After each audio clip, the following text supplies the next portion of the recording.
Anti നമസ്കാരം. കഴിഞ്ഞ പ്രാവശ്യം നമ്മൾ കണ്ടപ്പോൾ എൻ്റെ ഒരു കൂട്ടുകാരനെ കണ്ടില്ല, പരിചയപ്പെട്ടില്ല നമ്മൾ. അപ്പോൾ അവൻ ഇപ്പോൾ ഗൾഫിൽ നിന്ന് വരുന്നുണ്ട്. ഗൾഫിലാണ് അവൻ. പക്ഷെ അവൻ 2 മാസം ലീവിനോട് വരുന്നത് അവൻ. പക്ഷെ കഴിഞ്ഞ വരവിനുണ്ടല്ലോ അവൻ്റെ കാര്യങ്ങളൊന്നും അത്ര ഭംഗിയായില്ല. കാരണം എന്താ വെച്ചാൽ അവൻ പറയുന്നത് വെച്ചാൽ അവൻ്റെ വൈഫിന് പെട്ടെന്ന് അങ്ങനെ വെള്ളം വരുന്നില്ല. അപ്പോൾ ഞങ്ങൾ കഴിഞ്ഞ പ്രാവശ്യം അവൻ വരുമ്പോൾ 1 മാസം ഉണ്ട്. അപ്പോൾ ഞങ്ങളോട് പറഞ്ഞപ്പോൾ ഞങ്ങൾ പറഞ്ഞതെന്ന് വെച്ചാൽ അത് അവർ തമ്മിലുള്ള ഒരു മെൻ്റലി ഉള്ള ഒരു അറ്റാച്ച്മെൻറ്റ് കുറവായിരിക്കും, അതുകൊണ്ടായിരിക്കും എന്നിട്ട് പറഞ്ഞത്. പക്ഷെ ഈ പ്രാവശ്യം അവൻ വരുന്നുണ്ട്. അപ്പോൾ ആൻറ്റി പറഞ്ഞല്ലോ, ചില കാര്യങ്ങളൊക്കെ സംസാരിച്ചല്ലോ നമ്മൾ. അപ്പോൾ അവനോട് നമുക്ക് എന്തുപദേശമാണ് അവന് കൊടുക്കാൻ പറ്റിയത് ഇപ്പോൾ ഈ കാര്യത്തിൽ?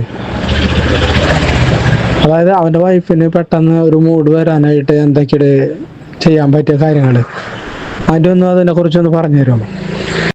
സ്ത്രീകളെ പെട്ടെന്ന് മൂടാക്കി ഓർഗാസം വരുത്താനുള്ള 7 വഴികളെ കുറിച്ചാണ് പറയുന്നത്. സെക്സിന് 2 മണിക്കൂർ മുമ്പ് തന്നെ സ്ത്രീകൾക്ക് ബുദ്ധിമുട്ടുണ്ടാകുന്ന സബ്ജക്റ്റ് സംസാരിക്കുന്നത്, തർക്കങ്ങൾ ഉണ്ടാകുന്നത് ഒഴിവാക്കുക. ഫോർപ്ലേ ചെയ്യുന്ന സമയത്ത് ചുണ്ടുകളിലും കഴുത്തിന്റെ ഭാഗങ്ങളിലും ചുംബിക്കുന്നതിന് കൂടുതൽ പ്രാധാന്യം കൊടുക്കുക. ഫോർപ്ലേ ചെയ്ത് നല്ല മൂഡായതിനു ശേഷം മാത്രം ലിംഗം പ്രവേശിപ്പിക്കുക. ചെയ്യുന്ന സമയത്ത് ലിംഗം ക്ലിറ്റോറിസിൽ റബ്ബ് ചെയ്യുന്നുണ്ടെന്ന് ഉറപ്പുവരുത്തുക.